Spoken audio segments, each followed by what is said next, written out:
Before we look at how modern management is done, it makes a lot of sense to look at the history of management. Where did this come from? And interestingly enough, we've been in the management business as a species for a long, long time.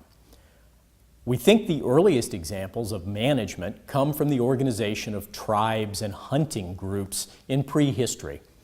If you look at the writing on cave walls, you see examples of people organizing themselves, people seeking food, people hunting in teams, people managing resources. Many of the talents and skills that we learned as primitive savages, we're still using today in modern management and leadership. The first examples of managing very large groups appear to be early armies.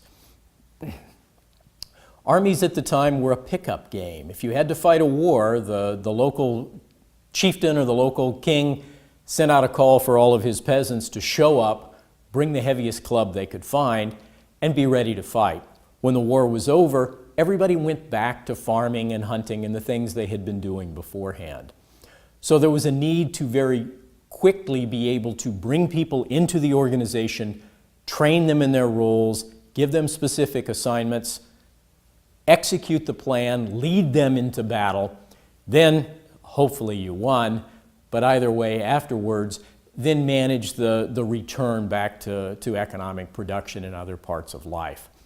Those skills and the organizational models that we pioneered back then are still being used.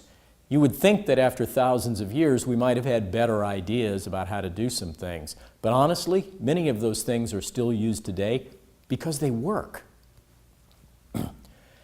What we would call modern management first came in 1888 when a French gentleman, Henri Fayol, developed what he called at the time administrative management. And the interesting thing about this is that he laid out 5 functions of management.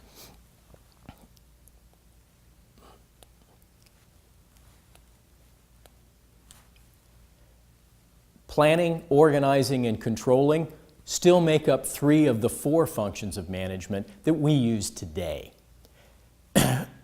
His 2 functions of commanding and coordinating have been combined in modern thinking into what we call leading. But fundamentally, in 1888, we were already seeing the idea that management was defined as a set of functions, as a set of things that managers do. Henri Fayol developed 14 points for management, essentially 14 tips, pieces of advice for managers on how to run an organization. And they are still completely relevant today. He then described his 5 functions of management, which are very close to what we use today. No one reads Fayol's work in terms of a management textbook today, but if you were to read it, you would recognize in modern management many of the same ideas. Fayol himself, here's a picture of him, was an engineer, and he found himself placed in charge of a failing company in France. And this business was unable to make profits. He applied his 14 points and his 5 functions and was able to return the business to significant profitability, which is why everybody started paying attention to what he had to say. He had demonstrated that you could use modern management concepts to make money. And that is still one of the primary focuses of most managers in business today. Now, about the same time that Fayol is thinking and writing in France, there are a group of American thinkers who are coming up with very similar ideas, and they produce something that's called scientific management. Scientific management is still used today. We still use some of those same principles, and you can see it in a lot of manufacturing situations today. The pioneer of scientific management, the person most closely associated with this thinking, was a gentleman named Frederick Taylor. And Frederick Taylor tried to improve productivity. Fundamental to his thinking was the idea that there's one right way to do anything. And he would identify the best way Frequently, he would look at the most productive worker in an organization, study how that worker did their job, and then tell all the other workers, this is how you must do your job. The role of management was to watch these workers and to make sure that they complied with their orders very, very precisely. There was no model in scientific management for the workers themselves to have a say in how they did their job or to be able to share any of their ideas about how to be more productive. So there were significant limits to scientific manufacturing. However, it proved to be very useful. Useful in manufacturing. We saw the development of the assembly line and the organization of jobs into very simple, repetitive tasks. These were boring jobs. They were difficult to motivate people to do well, but it was very easy to train someone to do a simple job like this. The other area where we saw significant improvements from scientific management was in mining. And Frederick Taylor's most famous work comes from his work in a coal mine, where he was able to significantly improve the productivity and reduce the number of workers it took to shovel coal out of the mine and into rail cars to be delivered to customers.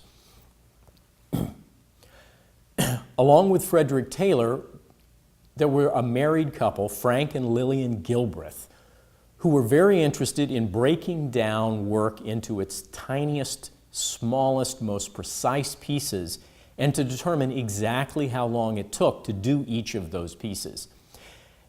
We still call their process time and motion studies, and it's still done. Modern industrial engineers and managers are still taught how to take a stopwatch and to measure the activities of workers.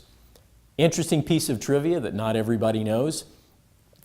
The minimum action that a human being can take, the minimum piece of measurable work, is now called a Therblig, which is just Gilbreth spelled backwards. After scientific management, we moved into something called professional management. And professional management was an attempt to address some of the real limitations of scientific management and to move it away from just manufacturing and mining and make it applicable to things like service industries. The key element in professional management was it recognized management is a set of learned skills, that we could take a person who is not a manager and teach them how to become a manager. And to study management and to be good at it, we should focus on the skills of managers. The other thing that it did that was very, very important was it gave workers a role in the decisions about their job. It was recognized that it's okay for managers to ask workers what they should be doing, how they think the job should be done. So professional management, managers are taught, not born. So once we have a set of management skills, then we're able to manage in any situation. We can now produce managers as we need them. From this came, well, frankly, my job. If you are going to train people to be managers, then you need teachers of management. And so created the opportunity for people who could never be managers before to enter that profession. Now in 1933, a gentleman named Elton Mayo decided to take a different look. He was very interested not in the skills of managers, but in how employees interacted and the role of those interactions on productivity. So he said, what we should study is not managers and their skills, we should study employees and their nature and their communications. And he founded something called the Human Relations Movement. Human Relations Movement recognized the severe limitations of scientific management and tried to move us into an area where managers were expected to understand their employees and to use that understanding to increase productivity. This is now known as the behaviorist school of management, deeply associated with Elton Mayo. And most of his work came out of a very famous set of studies called the Hawthorne Studies, in which he looked at different ways to motivate employees who worked in teams in factories and different kinds of organizations. Here's a picture of him. And so in 1890, when Fayol was writing, when Frederick Taylor was beginning to develop the concepts of scientific management. The idea of management focused on manual workers, people who built things, people who did things like production, like shoveling, like carrying, like hammering, because that was where most value in the economy was created. But by 1990, management begins to look at managing knowledge workers. Most of the value is no longer created by the people who hammer and saw and carry. It's created by the people who think and write, who write software, who produce new ideas. And we needed new styles and techniques to manage them. And two of the most influential writers in modern management and in managing knowledge workers, information workers, are Peter Drucker and Michael Porter. Peter Drucker wrote a long series of books and was one of the most influential writers in the second half of the 20th century, looking at how knowledge workers are motivated and how they differ from other types of workers. Michael Porter, a professor at Harvard University, developed key theories of management as strategy and is really the basis of a lot of the thinking that we'll look at when we explore strategy as part of planning. And then, of course, the internet, information technology have completely changed the way in which we move information and share it and process it. And as a result, we are seeing now the breaking of old limitations. And that organizational model we've been using since we fought wars with clubs and spears is now beginning to fall apart as we have developed new ideas and new opportunities. I'd like to invite you at this point, read the assigned chapter for this module, attempt to answer the questions that are given for this module, and if you have any trouble understanding anything, please feel free to look at this video as often as you like.